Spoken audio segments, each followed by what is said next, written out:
I'd like to start by sharing the experience that I had when I first started running for the Senate, asking people around Rhode Island to give me the chance to represent them here. One unforgettable day was walking along a factory floor, and as I was walking along, I looked down and I noticed there were holes in the floor, in the concrete pad of the factory floor.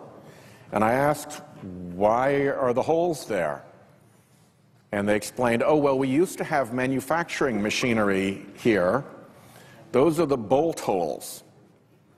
And we unbolted the machinery, and we shipped it overseas to a Central American country where the same product is made for the same buyers on the same machine, but it's made by foreign workers.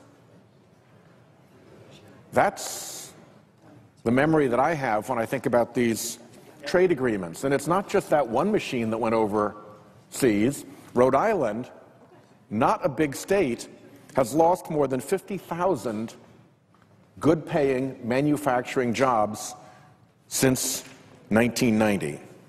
So I start with a state that has been on the losing end of these trade deals.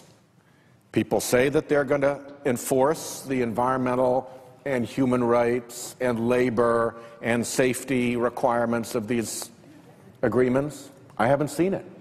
I'm now at the stage where I don't believe it. You're going to have to prove to me. You're going to have to establish a record of forcing these things before I'm going to believe it again. I've been told this for too long. I just don't believe the enforcement any longer.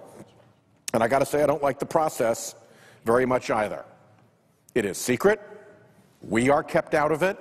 Who's in it are a lot of really big corporations. And they are up to, I think, no good in a lot of these deals. Look at this: private deals in private forums where they can litigate against a government. They secure that right through these treaty agreements.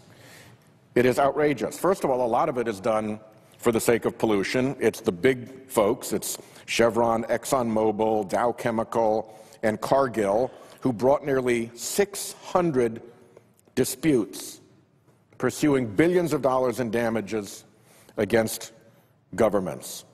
A former member of the WTO's appellate body said in 2002 the WTO agreements allow member nations to challenge almost any measure to reduce greenhouse gas emissions enacted by any other member. So the war on the environment continues through this mechanism. In March 2013, more than a third of the disputes pending before the World Bank's Investment Dispute Settlement Tribunal were related to oil, mining, or gas. Guess what they want? The public health around the world is suffering because of this. In Africa, the tobacco industry has brought these types of claims against the governments of Gabon, Namibia, Togo, and Uganda. They probably add up to about $100 billion in total GDP, all four countries, which is probably about a quarter of the revenues of big tobacco worldwide. So this is a question of pure raw economic power by massive corporate interests being used to make governments knuckle under on public health issues like tobacco. That's just wrong. And it can displace the regular private systems of courts. Chevron was asked to clean up contamination that it had left behind. It lost in the courts in Ecuador. It lost in the courts in America. And so it went and got a third bite at the apple in front of 3 private lawyers in one of these forums. Now, where do you think the motivation is of private lawyers? Who are their clients going to be next? Another government? I don't think so. It's going to be the big corporate companies.